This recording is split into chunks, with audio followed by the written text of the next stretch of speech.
According to the National Women's Business Council, the number of Latina-owned businesses in the United States has exceeded 2 million, marking an impressive growth of over 87% since 2007. In a report released in 2021 by Latinas in Business, revealed that Latinas now account for 40% of all Latino-owned businesses in the country. In this episode of the Latino Business Report, our guest is Dr. Alejandra Rodríguez Mielke, a renowned expert working at the intersection of culture and leadership. Dr. Mielke is a dedicated consultant and a speaker who focuses on reducing intercultural tensions through diversity, equity, and inclusion facilitation. Empowering Latinas to succeed is not just a job for Alejandra, it is her passion. Dr. Mielke's own journey is a testament to determination and achievement. As she imparts her knowledge and coaches other Latinas, her success is amplified. Through her guidance, she equips fellow Latinas with the necessary tools and strategies to achieve their own remarkable success stories.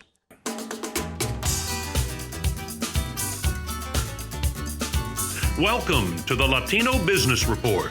This podcast covers business, people, and issues of the day from a Latino perspective. The Latino Business Report is brought to you by TAMAC, the Texas Association of Mexican American Chambers of Commerce. TAMAC is the leading Hispanic business organization in Texas since 1975. Now for your host, J.R. Gonzalez. And welcome to another episode. Today we have with us Dr. Alejandra Rodríguez Mielke. She's an amazing woman. She's originally from Monterrey, Mexico, came to University of Texas in Austin to complete her PhD in her education. And she's one of these Latina women that are out there making things happen.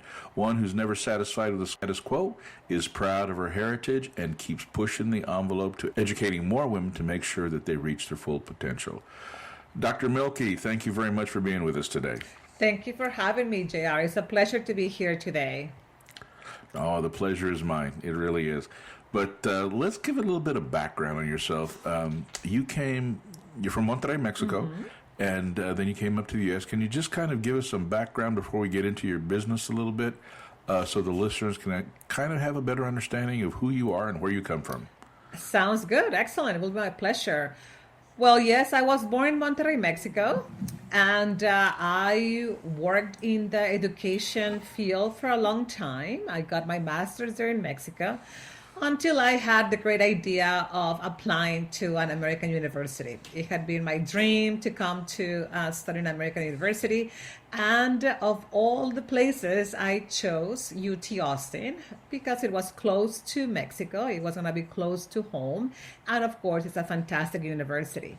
So I took a couple of trips here. I visited the university. I came here, and I was actually going to apply to another master's program. However, the advisor there, when she realized that I already had a master's there, she took that application out of my hands and put the application for a PhD. And being always the person who's always trying to do the next big thing, I said, why not? Let's try and let's do it, right? And I did it. I applied for the GRE. I applied to UT Austin, and they said yes to me. So and I got here. You never forget the day you leave your country. I got here on August 4th, 2000, and UT welcomed me with open arms. I have to say it was a fantastic experience. I was able to learn a lot of things that I didn't know, right? But it surely did put me in the path for an amazing career. I have to be honest, I came looking for answers. I wanted to get a lot of answers. But of course, as any other good PhD program, you end up with more questions, right? Questions that have guided my career after that. Okay. So you got your doctorate in what? My doctorate the actual name was in language and literacy within the curriculum studies department. So what I did, I was researching through my all my PhD years, how does our culture impact and our identity impact what we do with language and literacy.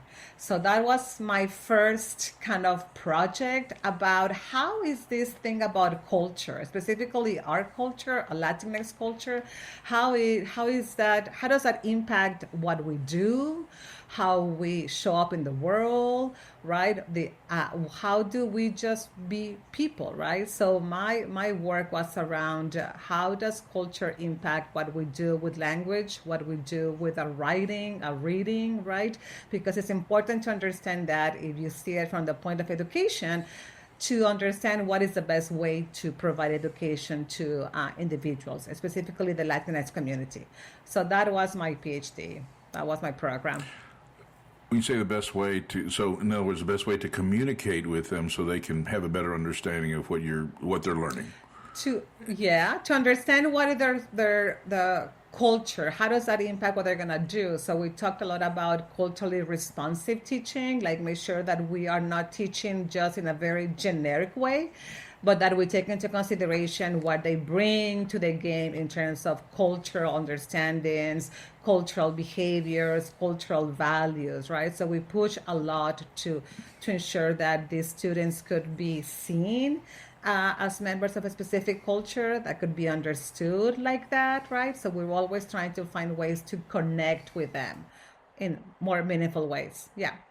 I understand what you're saying, and it makes sense, but I'm trying to still wrap my head around it. So when teaching, so can you give us some examples of this cultural teaching, if you will, or how a person's culture could affect or differentiate themselves from other students in the classroom or the way they learn? For example, let me tell you some stories. When for my dissertation, I followed 3 Mexican origin girls, right? That was my first interaction with, in a professional way, with Latina women. And there was a strong disconnect from what these girls were doing at home as members of a Mexican origin family, as teenage girls, right? They were creating their identities and their personas as women, as Latinas, as Mexican girls, right? They were helping at home a lot, right? They were some of them were working because they had to. So that's a life that they were experiencing outside in school. However, in school, they were seeing things about cruise ships, and they were talking about things that they were not related to what the girls were experiencing outside of the school. So that big disconnect, right? So that means it makes education very difficult because the girls didn't feel seen. The girls didn't believe that anyone cared about them, about their lives. The girls were just going through the motions, just going and doing without not having any kind of like aha moment. Oh yeah, that's my life. I see my life in what you're talking about as a teacher, or I see my experience in what you talk about in the classroom, right? There was that big disconnect about like, hey, nobody understands me and my culture. Nobody really sees me, understands what I struggle with, what is difficult for us, what we are very good at, our strengths. So there was that disconnect between what was happening outside the school and what was happening inside school. And that happens to a lot of students, right? Not only Latinx students, but there is a disconnect. Yeah. So there wasn't a lot of Latina or Latino students that would have winter break in Aspen for skiing, huh? Not a lot. And I remember one of them saying, they just treat us like dogs in here. Just go here, go there, and they feel that true disconnect. And some of them had learned to really play the game, right? They learned how to be the good student, and they understand that, okay, they're not talking about my life experience, but heck, I'm gonna have to be here and let me just do it, right? But generally speaking, that big disconnect can really make schooling very difficult for everyone. And that I can understand. Let's take, for example, if you have students coming from for example, South Texas, Low Rio Grande Valley.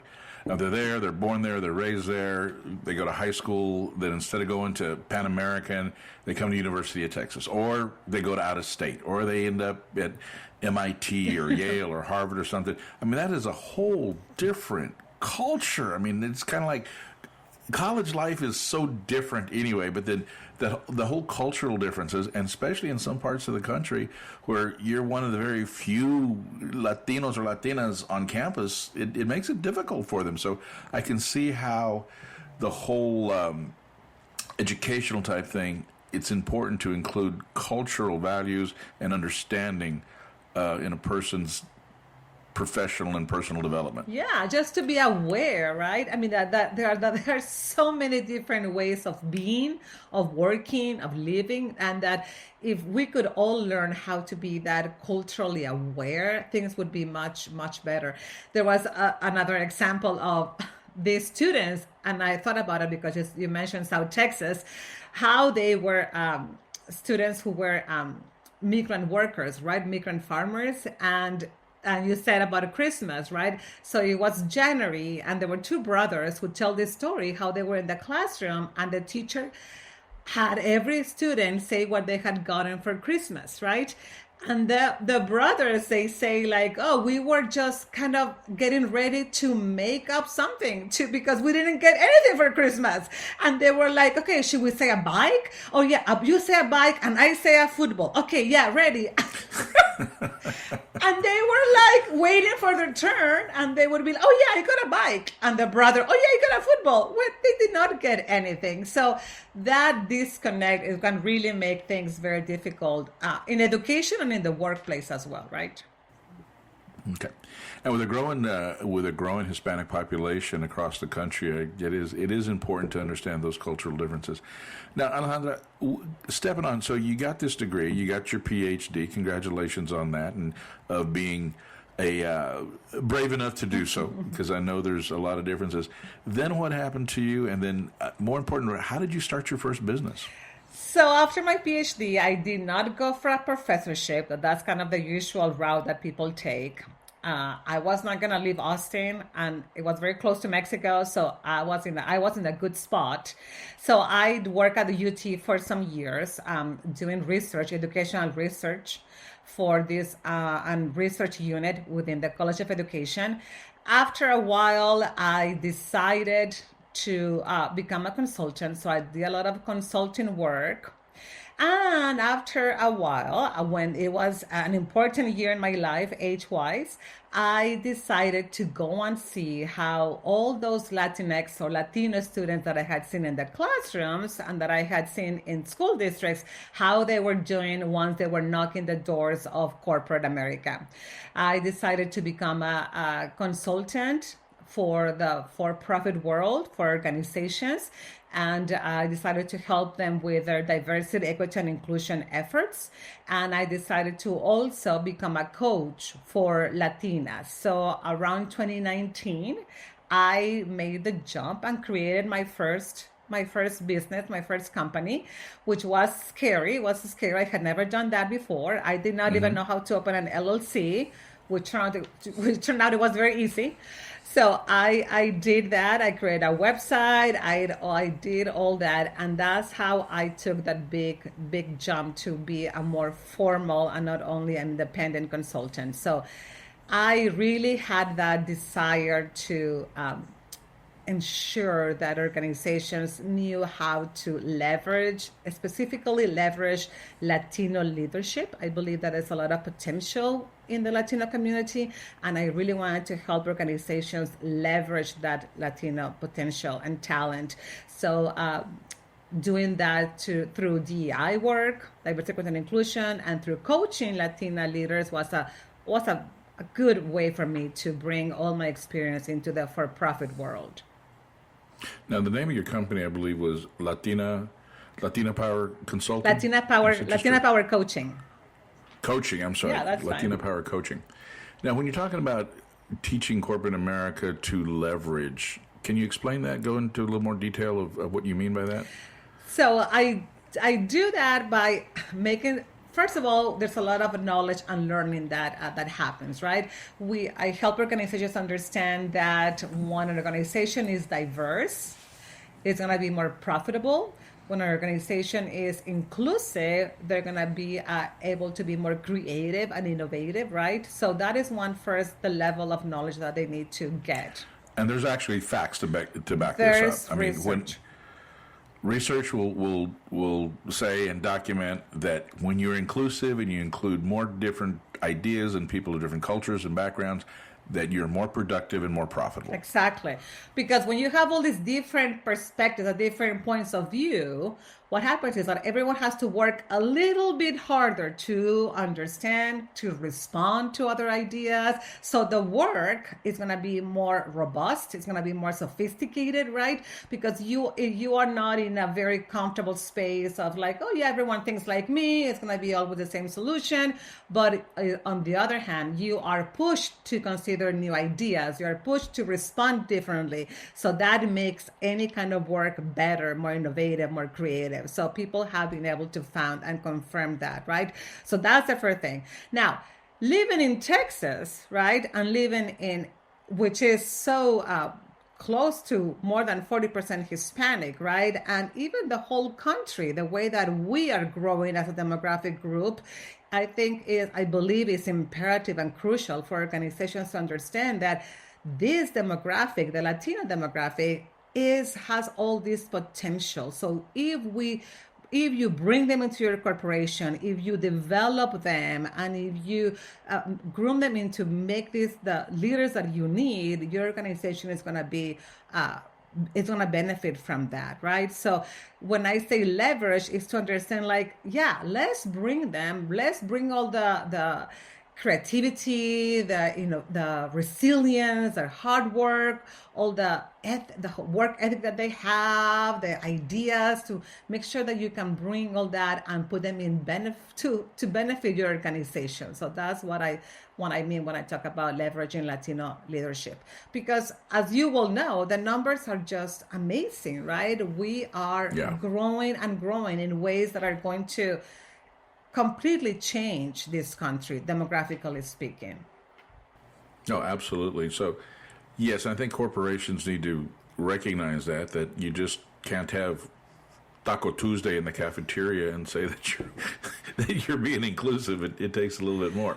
So with that, you started this company, and now you've you started another company with a couple of individuals, and that is El Puente Institute. So what do you do with that? And then I do want to get into a little bit about some of your leadership tips and some of the things that you actually teach some of these women of how to become better leaders. But tell us a little bit about the El Puente Institute. So with my previous company, with Latina Power Coaching, I did a lot of DEI in general for companies, and I coach Latinas, right? I think Latina leaders are amazing, and I think Latina leaders have all these human-centric leadership skills that others have to sit down in trainings to learn, right? I think Latina leaders are inclusive, and they have empathy, and they have flexibility, and they have all these skills that other people have to learn. So I think that's what I do with my clients, my coaching clients, and I think they are amazing. With the El Puente Institute, what we did was I joined forces with two other Latinas with a doctorate program. So we are a group of three, las doctoras, as we call each other. And we have developed a culturally relevant leadership development program called Ascender for Latino and Hispanic leaders. We have a version for emerging leaders, and we have a version for established leaders. And this program is created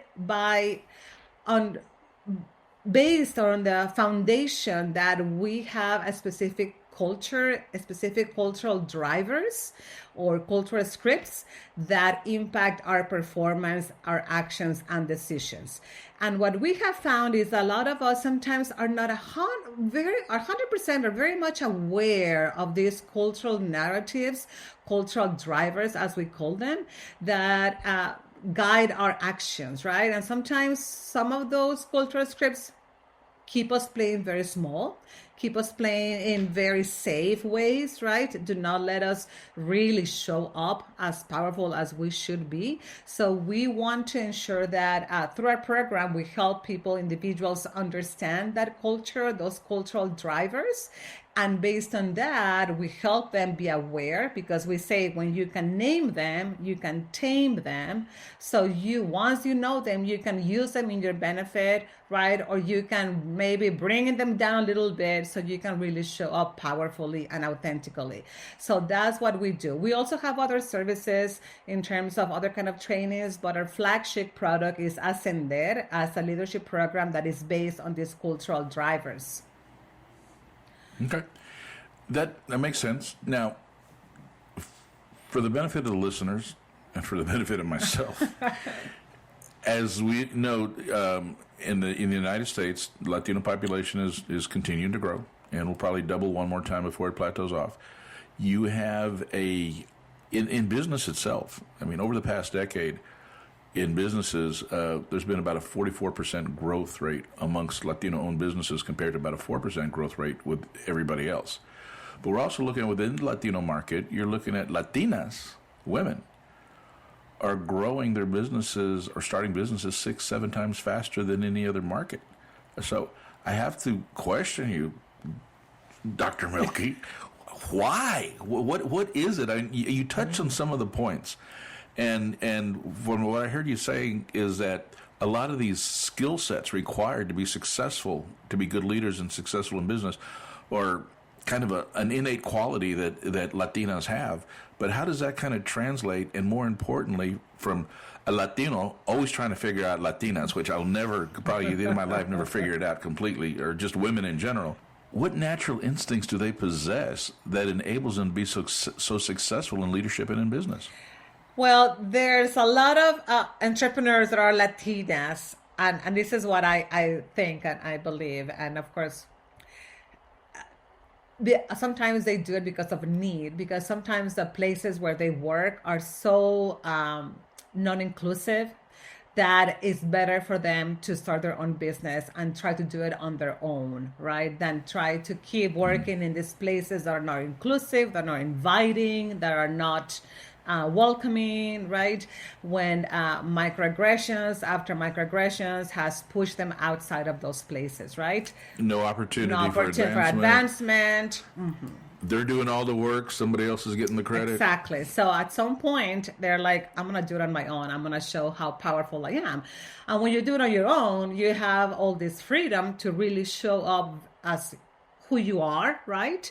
As with all the power that you bring, with all that hard work and that ethic and that resilience that is very characteristic of Latinas, right? There's unapologizing. They don't want to apologize for anything. So they bring all that cultural wealth that I always talk about, right? That we have learned from our parents, that we have, first we were colonized by this, and then we have to be here in this country with all this discrimination that is present. So we have a lot of power, so that we have a lot of force. And that's something that I see all the time. But I see that sometimes that force, and I, at the beginning, JR, I used to say, well, do I only get the good Latinas? I mean, how am I only getting the good ones, right? Of all the people that would approach me, until I realized it's not that I'm only getting the good ones, it's that all of them are so powerful. However, once they are in these places that are not inclusive, that they don't know exactly how to play the game in these ways, they kind of start playing small. They start going down, right? So that's why a lot of them is like, no, I'm not going to do this. I'm just going to go and play my own game outside and do my own thing as an entrepreneur. Because in corporations, one of the things that we have found out is that these Latino cultural values really clash with U.S. Corporate values, right? So when they're, again, that disconnect, right? So in corporations, the U.S. point of view, the Anglo cultural script is about self-promotion and debating and questioning and all those things that a lot of the Latin values do not represent. We tend to be more humble. We tend to be more modest, right? Respect against authority. So that's why they don't succeed in these corporations. However, but sometimes they decide, I'm just going to do it on my own.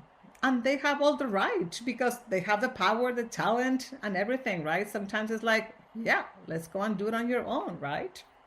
Dr. Mielke, I understand the point you're making about being a Latina. There's a lot of good ones, and every one of your students was a good Latina. But they had achieved a level where they were approaching you, they were in college. But isn't it true that it's that cultural experience that really elevates them to a point to be able to handle that, whether it be a Latino or a Latina, that history that you were talking about of their country of origin, how they were raised. Some of them, lived in, barrios or in colonias, or didn't really have all that much. So it's that struggle at an early age that helped develop them. So when the challenges come forth in a corporate or business world, it's not that big of a challenge compared to what they've been through. And this is true for a lot of Hispanics out. The question I have is, would you say that the person's struggle that they've had and the cultural differences that they've experienced combined develop the person to become a better leader because they have faced a lot of these things and have overcome things at an early age? Yes, definitely. I mean, that's why I talk a lot about resilience and I talk about hard work ethic. I mean, I think that there is a lot of what we have gone through that, of course, only can make us stronger, right? I think that it is, and that's what I keep saying. A lot of Latinas have these leadership skills that other people have to go sit down and learn because they have not experienced that, right? So there is a lot of that, and I think that the problem is that they need to understand how powerful that is. They need to understand what they have gone through, what we have gone through, right? That can really be the foundation for a lot of growth and potential and talent and action. And sometimes that is the switch that I always am trying to make, is like, all the things that you have, you can use them in your benefit. Don't feel bad about them. Don't feel like you are lacking or you're defective. Everything that you have gone through, all that is going to be part of your cultural wealth. Something that a lot of people are not going to have that. So you have to make sure that you understand that, are aware of that, and find ways to bring that into the conversation. Find ways to use your resilience to keep working in any project. Have ways to use your ability to make connections, personal connections, to develop the relationship that you need for work, right? So that is always my job, to make sure that they understand who they are and what they bring, so they can use it for the benefit and the benefit of their business, if they're entrepreneurs, or the benefit of the organization, if they work in an organization. Yeah. Okay. Now we're talking about a lot about Latinas and the superpowers that they have. I mean, how about us Latinos? I mean, do we count, or do we just follow? Are we just here to be told what to do by Latinas? Well, we need all the support. We need you. We need you. We need hand in hand with us. But no, our Ascender program is for both Latina and Latinos, for anyone, right? Of course. And I have to say that a lot of times when we talk to Latinos and Latinas, a lot of these cultural values of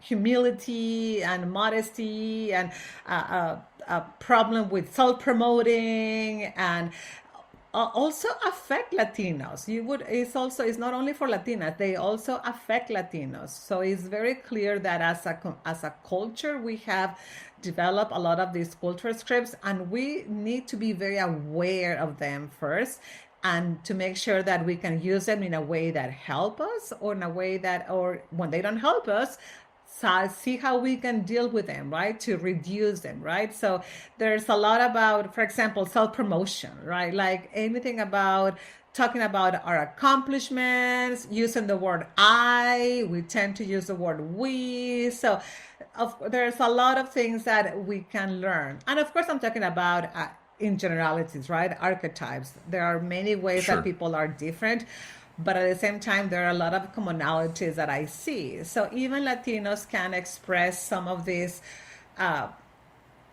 struggles with self-promoting, and I'm talking about what we have done. I teach people to use the word I, and when they introduce themselves, not only use I am and my name and I do this for a living, but like, hey, what is something that you have achieved, something that you have done, right? Something that you have really accomplished. Make sure that you're getting used to talking about that, because it's very important for visibility purposes, right? For all these things, and we need also.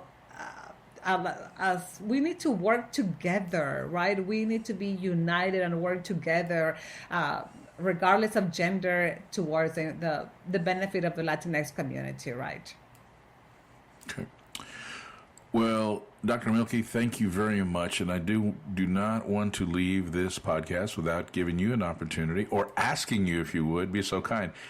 Can you give some tips out there? We have a lot of Latina listeners out there. And is there any advice or any tips that you have for them that would maybe help them feel better about themselves, or maybe encourage them to understand that they have a superpower and to use it?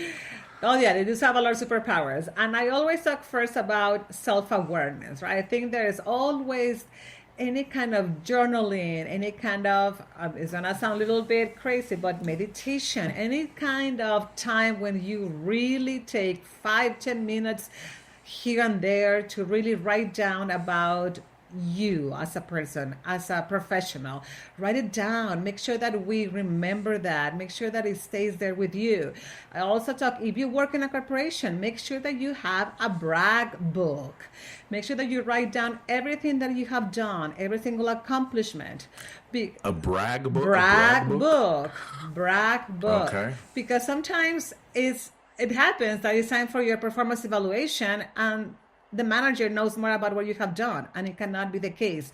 You need to write down every week what you have accomplished, what you have done. So by the end of 6 months, you can take a look and say, look what everything that I have done. And every week, the Friday, you're going to be a different person than you were the Monday before. There's always growth. There's always something.